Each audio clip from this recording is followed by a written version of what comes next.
Hi guys, and welcome back to the channel. Bit of a different video today, and this is one I've been meaning to make for a while. Just gonna crack in some caffeine and a spot of me.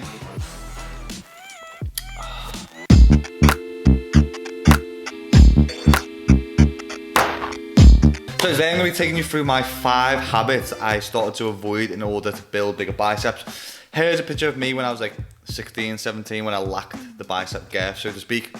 And around this point, or just after, I was actually banging biceps in probably about 2 or 3 times a week, to where now I'm doing them just once a week and doing them with some accessory work. So I'm going to be giving you a Benji bicep masterclass, or more so the 5 things that I stopped doing to build some 17-inch arms. So as you can probably guess, the very first thing that I started doing was stop training arms so frequently. So the habit that I first wanted to get out of is too much volume. So total volume was too much for such a small muscle group when I first started training biceps, and the adequate volume, as highlighted by Brad Schoenfeld himself, he said 10 plus sets per week is kind of ideal. The first mistake I made was going in and banging about 40 sets per week. It was just way too much volume for what I really needed to grow and recover. Now, recovery was what really hindered me, and it was kind of where and what left me walking around sore as shit like a T-Rex, and it just wasn't sustainable in the long run. So what ideally you would want to do is try and pull volume back to about 10 or 20 sets per week. Go figure. How much growth are you getting? Like, if you need to pull back because you're doing too much to get growth, so be it. If you need to add some volume in because you're not getting growth, just test around and see how you recover and see how much growth you're getting. So number 1 is going to be doing too much volume. Now the second habit that I want to discuss is something that I think a lot of guys get caught up in, and it's ego lifting. So the second habit that I want to talk about is training for strength and not for size. That's the one thing that I want to try and get people away from. There's a difference, although there's a possibility that both strength and muscle hypertrophy will improve as you go through your bicep training. But the goal that I'm talking about today is growing bigger arms, not stronger arms. I mean, my biceps are actually weak as piss. They're not actually that strong, but through correct training methods, I've been able to grow more size without having to overload the bar full of weight, which is generally quite ideal. And at the end of the day, no one's walking around in max strict curl attached to the biceps. Generally, guys want to be walking around with biceps which look like they're fucking saucy when they've got a t-shirt on. So that's what we're going to be focusing on today. This means we're going to be using hypertrophy as a key component for growth and size. This will mean that a lot of the time we've got to swallow our own ego and drop the weight and start focusing on a full range of movement, getting a full stretch and a full squeeze through the bicep as we go through training. But simply, we want to try and involve tempo more. Put simply, tempo refers to how quickly you lift the weight for each repetition of an exercise. And when we see these exercises, we're going to see 4 numbers, which will mean different things when we're doing certain movements. Now for biceps, it's going to be a little bit different because the first number is what is going to be the concentric phase, where we're coming up and squeezing through the bicep. The second number for this part of a bicep curl, for example, would be the first pause. So that contraction, peaking the bicep, squeezing it at the top. The third number that we'll see in this phase will be the eccentric phase of the movement. So we're slowly coming down. This is the part which a lot of guys tend to overlook. We can get a lot of growth through the eccentric part of the movement if we sometimes just slow it down and aren't throwing useless weight around. And the last number is going to be the second pause. Again, it's up to you. We can utilize this sometimes. We come to the end of a working set where we're really tired. We take a quick rest, pause, and then come back up again. But the goal here, habit number 2, is to try and squash that ego and start shooting for size over strength when we're training biceps. This ties us nicely into habit number 3 that we want to try and get away from: not progressively overloading the bicep. Now, as just explained, a lot of guys will just try and up the load all the time. There's going to be a point with any exercise where we can't put any more numbers on the bar because it's not physically possible, or we can't fit it on. So there's different ways that we can progressively overload in order to grow the biceps, and the biceps still need to be overloaded in order to grow. It's like turning up at the gym every day, curling the same weight for the same reps, with the same tempo, with the same rest times, and expecting it to grow. There's no extra demand, there's no increased demand there, so the biceps is going to turn around and go, fuck you mate, I don't need to grow, we've got nothing to grow for. So there's different ways that we can progressively overload our bicep training, such as time under tension. We can use tempo like we just explained. We can reduce rest times to increase the intensity. We can change exercise selection to change that up so we're not doing the same exercise all the time. And again, like I just explained, the use of tempo is probably going to be one of the biggest ones. So just moving around those numbers to create different tempo and to create different tension at different points of the movement. So habit number 3 we want to try and get away from is going in and doing the same weight and the same load and the same tempo and rest times every single week and expecting the biceps to grow. So progressive overload is something that we've got to try and initiate within our bicep training moving forward.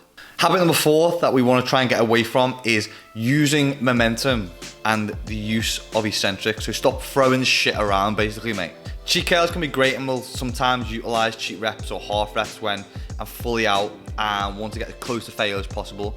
But I won't start with a heavy load and go for cheap reps, which incorporate a fuckload of core and lower back in order to move just from A to B. Again, just stroking that ego.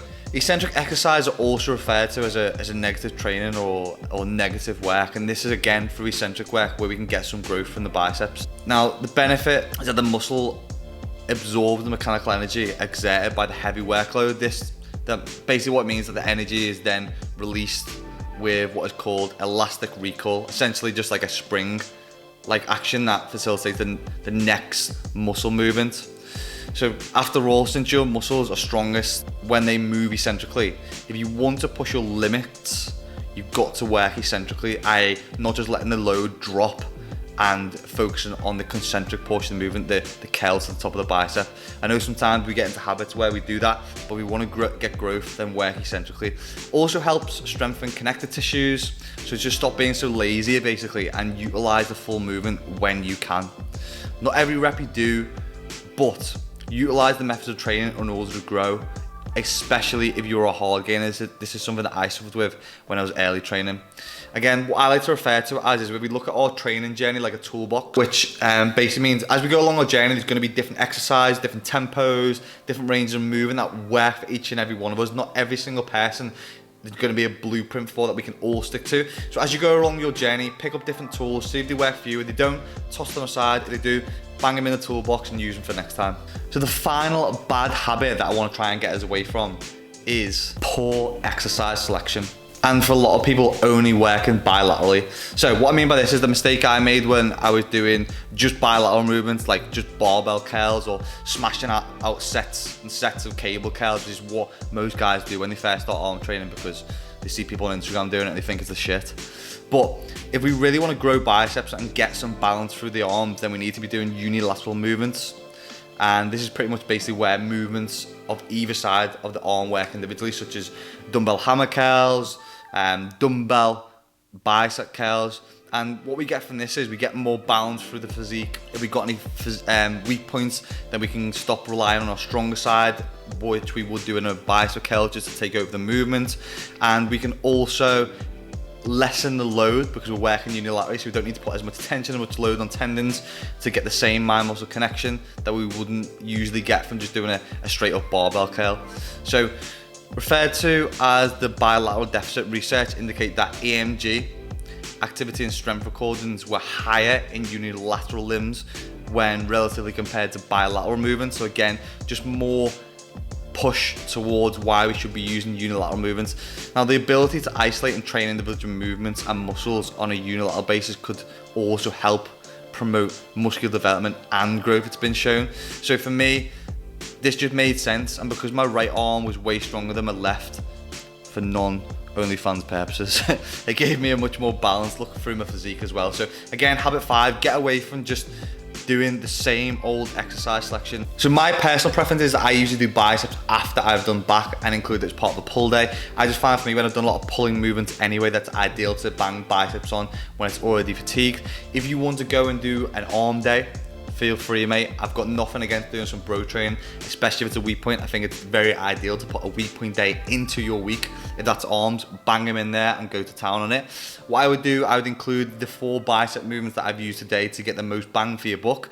So I ended up doing hammer curls first, which helped where's the brachii part of the bicep, which is this middle bit down the center between the bicep and the tricep. So some hammer curls for 3 sets of 12 reps per arm. Then I went on and did some preacher curls to really target the peak, where I can contract the muscle the most. So again, working at 3 sets of 12 reps.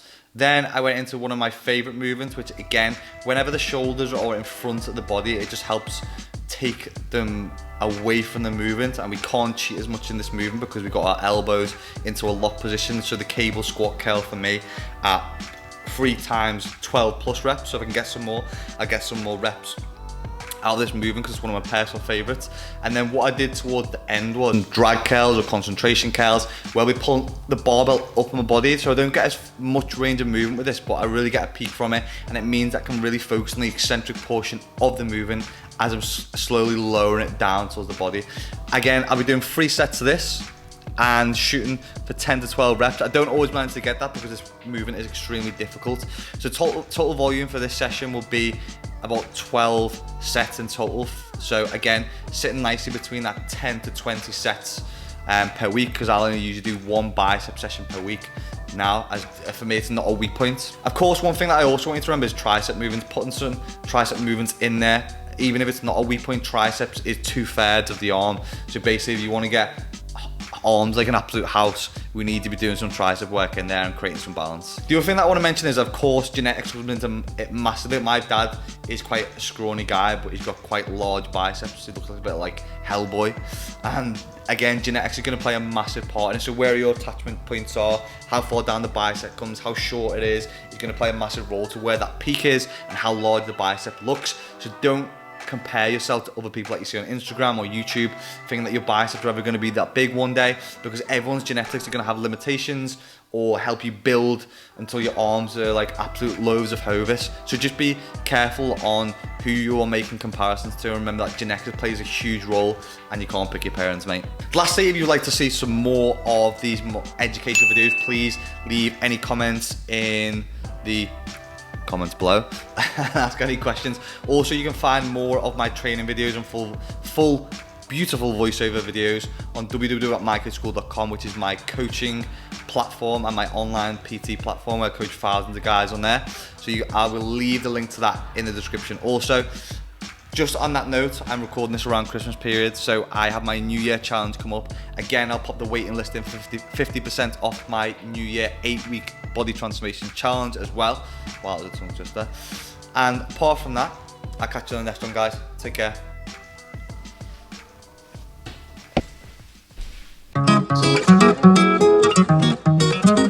Shit done. Mi corazón, don't finna jump for this.